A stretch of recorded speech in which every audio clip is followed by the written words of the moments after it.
Hmm. Bonjour tout le monde, j'espère que ça va bien. Je m'appelle Dominique Saint-Louis et je suis bibliothécaire à la CSDM. Et comme à chaque fois, à commencer par dire un beau bonjour à tous les élèves de la CSDM sur l'île de Montréal qui nous écoutent et qui sont des fidèles, des passionnés de littérature. Donc, merci de te joindre à nous, en fait, pour nos Facebook Live des bibliothécaires. Et je tiens aussi à dire un beau bonjour à tous les élèves qui sont dans les services de garde d'urgence. Lâchez pas. Donc, j'espère que vous vous amusez entre vous tout en étant le plus sécuritaire possible. Et aujourd'hui, eh bien, c'est un Facebook Live quand même spécial parce que je vais te présenter plein de bandes dessinées. Donc, je ne sais pas si à la maison ou dans les services de garde, il y a des élèves, des gens qui aiment vraiment beaucoup, beaucoup la bande dessinée. Donc, moi, je suis vraiment un fan de bande dessinée. J'adore ça. Donc, pour ceux qui viennent de se joindre à nous, aujourd'hui, pour le Facebook Live des bibliothécaires de la CSDM, c'est un spécial BD. Donc, comment est-ce que je vais fonctionner pour aujourd'hui? Je vais vous parler un petit peu de l'histoire de la bande dessinée pour quand même apprendre des choses, mieux comprendre d'où ça vient, pourquoi est-ce que c'est si populaire aujourd'hui chez les jeunes au Québec. Et ensuite, on va développer un petit peu de vocabulaire de bébé. Juste du vocabulaire de base, parce que c'est des choses qu'on apprend habituellement, en fait, dans le cours, en troisième année en français. Et là, comme l'école est arrêtée pour un certain moment, je vais me permettre quand même de vous présenter ces notions de vocabulaire-là autour de la bande dessinée. Et finalement, mais on passe au moment le plus le fun où je vais te présenter plein de BD. En fait, plein. Je t'en présente 7. OK, donc aujourd'hui, je vais te présenter 7 BD vraiment cool, mais je les ai en format papier ici, mais je te les présente exprès parce que tu vas pouvoir les retrouver ensuite en format numérique. Donc, s'il y a une BD que je te présente que tu aimes vraiment beaucoup, deux options. Je te suggère d'aller vite, courir, euh, mais sans te blesser quand même, là, aller chercher un papier crayon pour prendre en note le titre des BD que tu vas peut-être vraiment aimer, pour que tu puisses ensuite aller les retrouver en version numérique à BANQ, sur le site internet de BANQ, Bibliothèque Archives nationale du Québec, ou sinon sur les bibliothèques publiques de la ville de Montréal. Avec une carte de membre, c'est possible en fait de emprunter ces livres-là. Comme je l'ai dit dans mes autres vidéos les fois précédentes, si tu as de la difficulté pour réussir à emprunter un livre numérique, moi, je te suggère de le faire avec un adulte. Ça va être beaucoup plus facile. Et même si tu n'as pas d'abonnement aux bibliothèques de la ville de Montréal ou de BANQ, c'est pas grave parce que tu peux faire un abonnement en ligne. Puisqu'on est en confinement, c'est possible de faire un abonnement en ligne, puis ils vont te donner un numéro de membre. Puis à partir de là, tu vas pouvoir emprunter des livres numériques. Donc, spécial BD. Alors, c'est parti. Donc, comme je le disais tantôt, la BD, c'est vraiment super populaire chez les jeunes actuellement au Québec et à Montréal. Quand on regarde dans les emprunts, le nombre d'emprunts de livres ce que les jeunes lisent le plus quand ils vont à la bibliothèque, soit à la bibliothèque de la ville ou dans nos bibliothèques scolaires à la CSDM, c'est souvent les bandes dessinées qui sortent le plus, qui sont le plus empruntées parce que les jeunes adorent ça. Puis c'est aussi des fois les adultes disent mais là c'est juste la bande dessinée, c'est pas une bonne forme de lecture. Mais c'est pas vrai, la bande dessinée, c'est une super bonne forme de lecture parce que ça te permet toujours, tant que c'est de la lecture, ça te permet de continuer à développer des compétences en français puis en lecture, même si c'est accompagné de dessins et tout. Donc, moi, je te suggère et puis je t'encourage à continuer à lire de BD puis parce qu'il y en a vraiment de la BD québécoise qui est vraiment de grande qualité pour les jeunes. Donc, c'est ce que je vais te présenter tantôt. La BD, c'est tellement populaire à Montréal, t'as pas idée, que pendant le mois de mai, à chaque année, depuis 9 ans, cette année, ça va faire 9 ans, il y a un festival de BD à Montréal. Je ne sais pas si tu le savais, mais il y a un festival à tous les mois de mai qui s'appelle le Festival de BD de Montréal, le FBDM. Et le festival de BD, ça a lieu au mois de mai d'habitude au Parc La Fontaine. Là, tu vas me dire, mais là, Dominique, franchement, on peut pas aller au parc La Fontaine parce qu'on est en confinement. Mais, bonne nouvelle pour toi, parce que le FBDM, le Festival de BD, cette année, va quand même avoir lieu, mais en version virtuelle. Donc, cette année, ça va être le 22, 23, 24 mai. Tu vas pouvoir assister à ce festival de BD-là à partir de ton ordinateur à la maison. Il va y avoir des activités pour les jeunes, des rencontres avec des auteurs, des BDistes, tu vas les voir travailler, comment est-ce qu'ils dessinent, tu vas pouvoir interagir avec eux. Donc, ça va être vraiment, vraiment cool. Donc, si tu es un fan ou une fan de BD, moi, je te suggère vraiment de te joindre à nous, à tous ces gens-là qui aiment la BD au Québec puis à Montréal, les 22, 23, 24 mai, c'est gratuit, ça va être sur Internet. Puis tu vas voir que dans ma barre, en fait, là, de ressources, j'ai laissé déjà le lien Internet pour te rendre à la page du Festival de BD de Montréal. Puis aussi tous les 7 coups de cœur que je te suggère que tu vas pouvoir retrouver ensuite en version numérique à BAMQ, puis à la Ville de Montréal. Donc, toutes les infos vont être là. Ensuite, la BD, c'est aussi tellement populaire à Montréal qu'il y a quelques années, j'ai oublié, je pense que c'est il y a 2 ans, c'était le 375e anniversaire de Montréal. On est quand même une vieille ville, Montréal. Et pour fêter le 375e de Montréal, les organisateurs ont mis un peu partout dans la ville, surtout dans les parcs ou des fois près des bouches d'entrée de métro, des grandes, grandes planches de bandes dessinées. Il faut vraiment être attentif pour les découvrir. L'autre fois, je marchais près de chez moi. Je suis près du métro Laurier, donc je marche vers le métro Laurier. Et là, je me tourne la tête juste avant d'entrer dans le métro. Puis là, je vois ce grand dessin-là, mais vraiment immense. Et puis, ben, c'était une planche, mais une case de BD.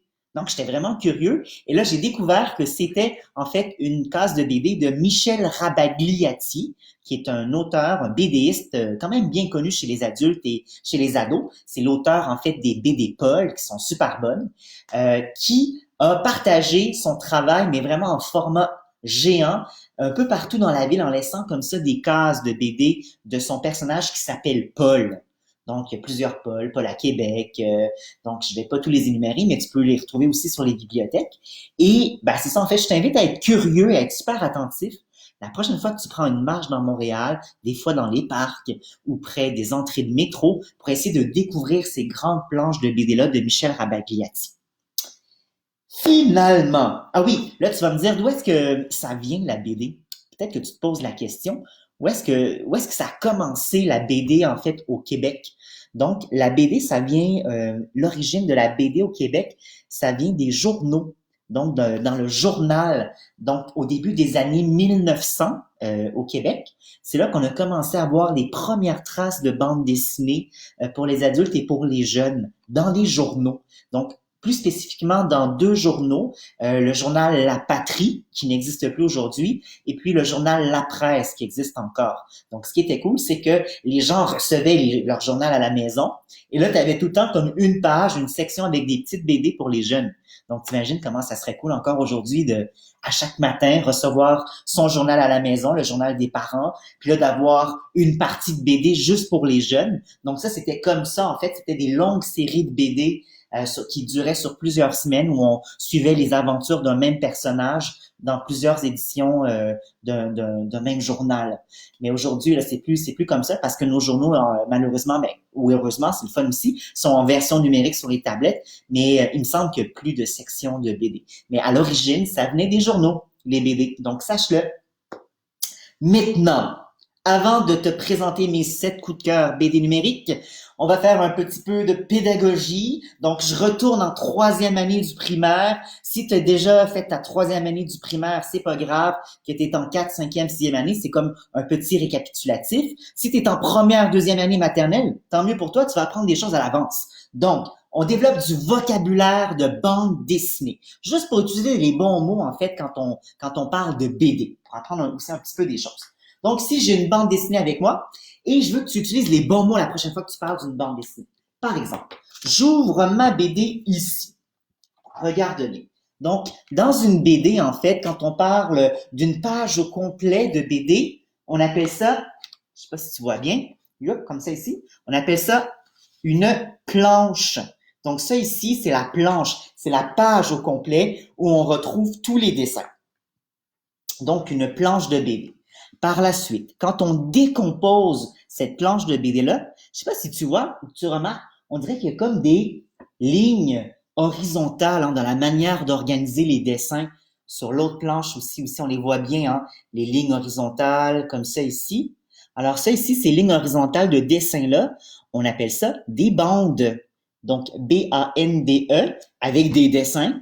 Donc, c'est pour ça qu'on appelle ça des bandes dessinées. Donc, la planche, les bandes avec des cases et des dessins pour une bande dessinée. Et ensuite, chacune de ces bandes-là, elles sont composées de petites cases, comme ça ici. Tu vois, toutes les cases, c'est là qu'on met en fait les dessins. Donc, tous les carreaux, les carrés, on appelle ça des cases. Donc, et finalement, quand on se rapproche à l'intérieur de ces cases-là, tu vois que les BDistes font parler leurs personnages avec dans des espèces de carrés, encore une fois. Des fois, ça peut être des formes circulaires. On appelle ça des bulles. Donc, des bulles, ou bien aussi, on peut utiliser le mot phylactère. Donc, on peut utiliser les deux, bulles, phylactères. Ça veut dire la même chose. Alors, récapitulatif. Ici, on a la planche, les bandes et des bulles, les cases, pardon, et les bulles et les phylactères. Alors, petit quiz pour toi. Regarde bien cette planche ici. Hop, hop, j'ai de la misère à centrer face à l'ordi. Alors, je te laisse calculer tout seul ou en équipe ou avec ton frère ou ta sœur. Quand tu regardes cette planche-ci, combien y a-t-il de bandes? Touloup. Question quiz. Je te laisse regarder. Alors, il y a 1, 2, 3, 4 bandes. Et maintenant, combien est-ce qu'il y a de cases avec des dessins dedans? Regarde bien. Je calcule en même temps.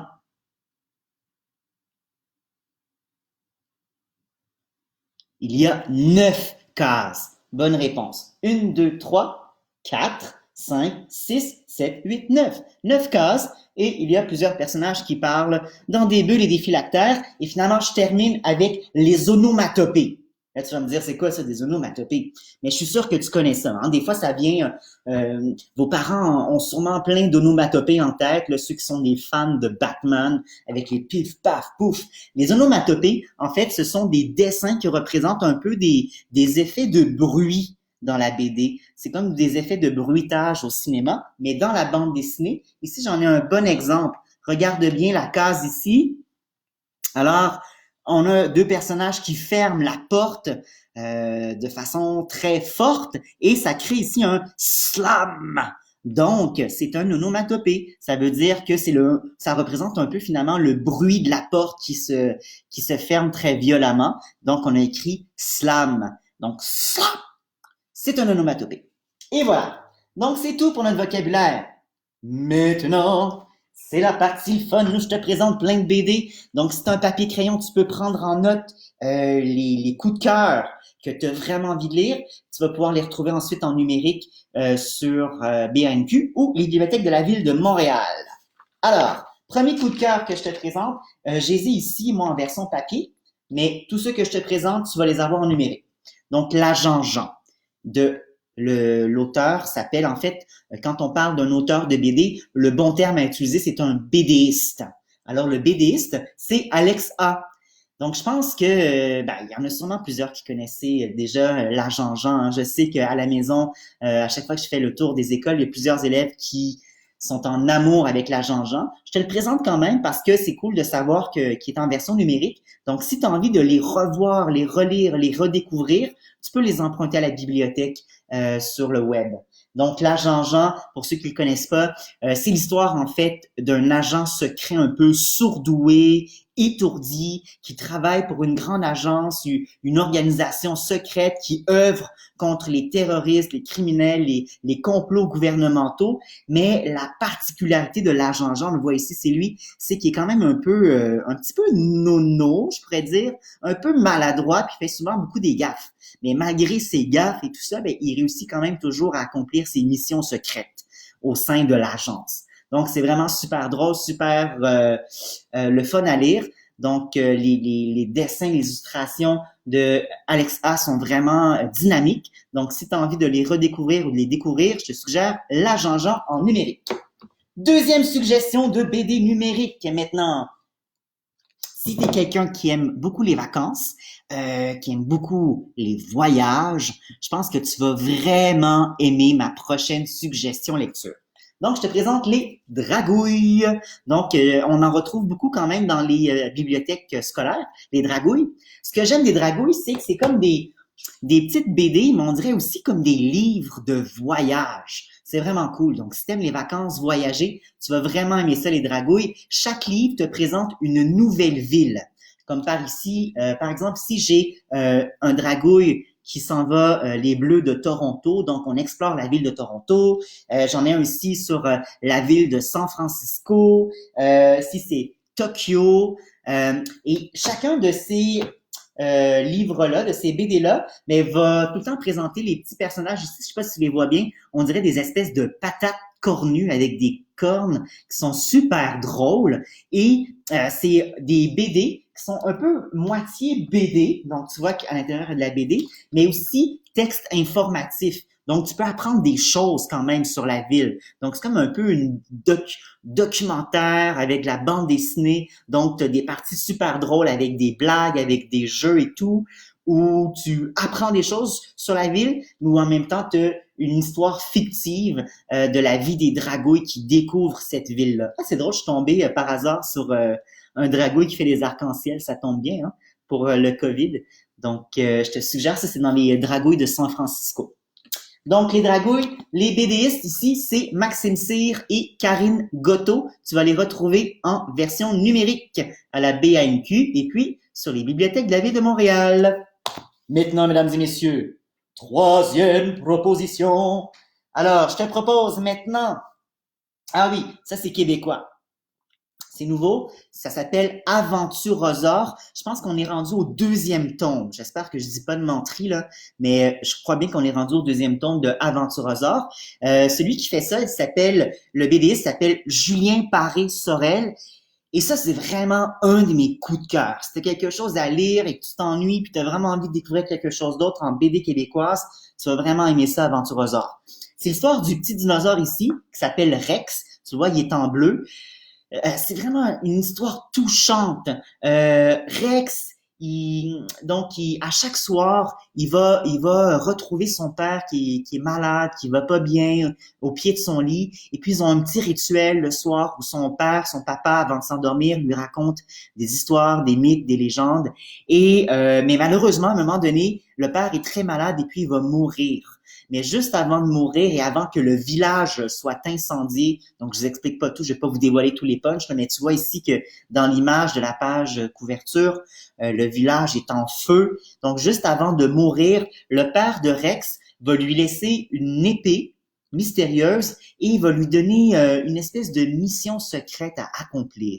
Et donc pour honorer la mémoire de son père qui est mort, Rex, entouré de ses amis, vont essayer d'aller accomplir cette mission-là secrète qui a été laissée par le père de Rex avant sa mort. Donc, Aventurosaure, Julien Paré-Sorel, c'est vraiment bon en version numérique. Maintenant, je poursuis. Encore une BD québécoise. Est-ce que tu connais Jimmy Tornado? Ah ah, ça aussi c'est vraiment cool, Jimmy Tornado. Les BDistes, ils s'appellent Frédéric Antoine et puis Jean-François Vachon. Tu sais, tantôt je te présentais la Jean-Jean. Hein? Donc, si t'aimes vraiment le style de la Jean-Jean, un peu histoire d'agent, histoire de détective, tu vas vraiment, et que tu as déjà tout lu les agents Jean, tu vas sûrement aimer en fait Jimmy Tornado. Vraiment cool. Jimmy Tornado, c'est l'histoire en fait de deux frères, un frère et une sœur, une famille qui s'appelle les Tornados. Jimmy ici, c'est le gorille, tu le vois, et il y a sa sœur ici, humaine, qui s'appelle Guadalupe. Là, à chaque fois, j'en ai les classes, ils me disent, mais là, comment ça, c'est un gorille, puis sa sœur, c'est une humaine. On comprend dans l'histoire que Guadalupe et Jimmy, en fait, ils font partie de la même famille parce que Jimmy a été adopté. Donc, c'est un petit punch, mais c'est pas super grave. Donc, si tu aimes ça, l'histoire d'aventure un peu style James Bond, Agent 007, tu vas vraiment aimer ça, Jimmy Tornado. Donc, le frère et la sœur vont partir leur propre agence de détective et ils vont recevoir en fait des contrats un peu partout à travers le monde. Dans le premier tome, ici, Atlas ne répond plus. Eh bien, ils vont devoir retrouver les plans d'un robot super important qui s'appelle Atlas, qui ont été volés. Donc, ils vont parcourir le monde pour essayer de retrouver ces plans de robots-là. Donc, histoire d'aventure de détective, vraiment bon. Tu vas le retrouver en version numérique aussi. Maintenant, prochaine suggestion, je suis rendu à quoi? Ah oui, donc je suis rendu à Nin. Ça, là, je sais que c'est vraiment super populaire quand je le présente. Regarde, j'en ai 3 ici de Nin. Je te montre les images vite, vite. Nin ici, comme ça, et Nin. Le BDiste qui écrit Nin, il s'appelle Jean-Michel Darlot. Ça, c'est une BD française.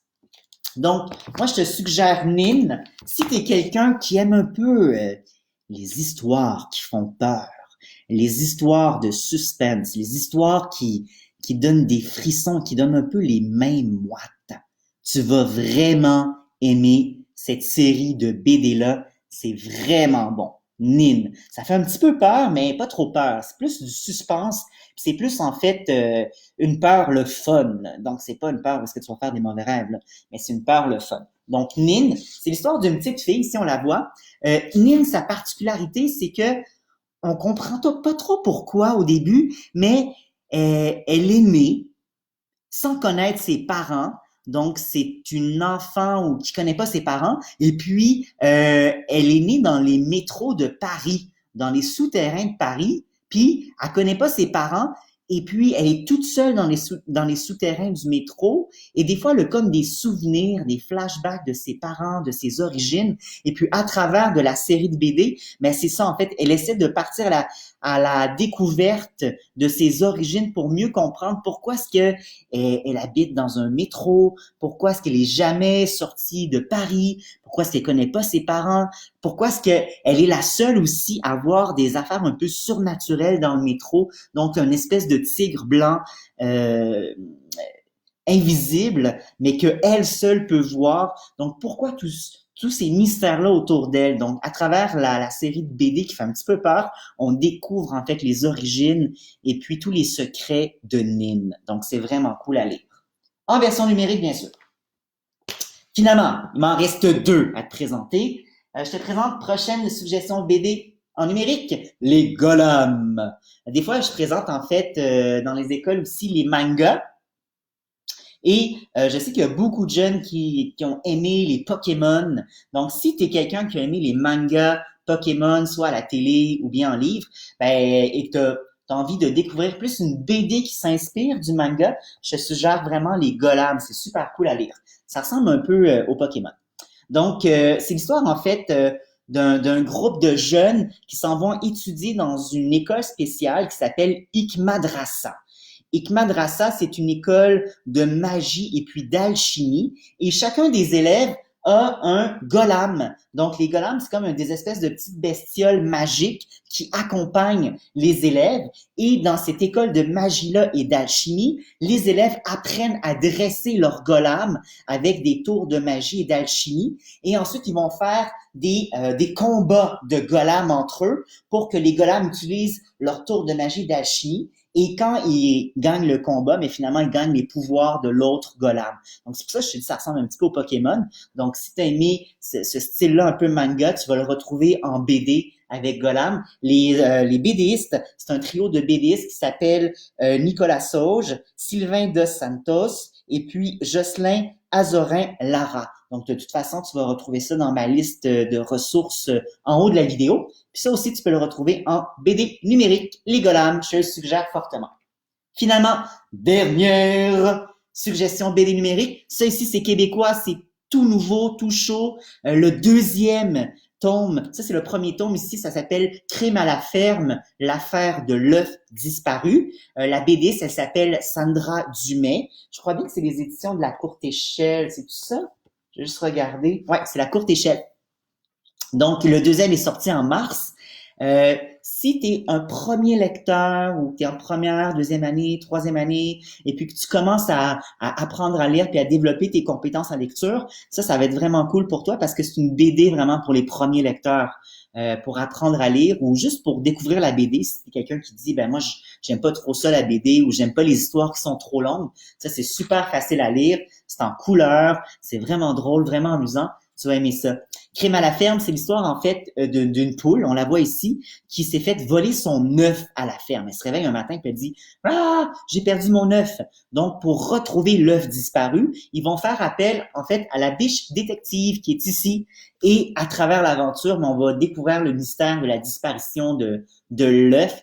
Mais là, c'est sûr qu'à la fin, tu vas comprendre. Je vais pas te dévoiler la fin de l'histoire. Il faut vraiment le lire, mais c'est super drôle. Donc, c'est vraiment bon. Je te le suggère, Crime à la ferme pour ceux qui ont envie d'une histoire plus courte en BD. Ça aussi, c'est en version numérique. Donc, voilà. Ce sont mes suggestions BD. Je te souhaite d'aller les découvrir. Et aussi, peut-être que toi aussi, tu en as des suggestions de BD à nous faire. Hein? Donc, moi, je les connais pas toutes, les BD numériques.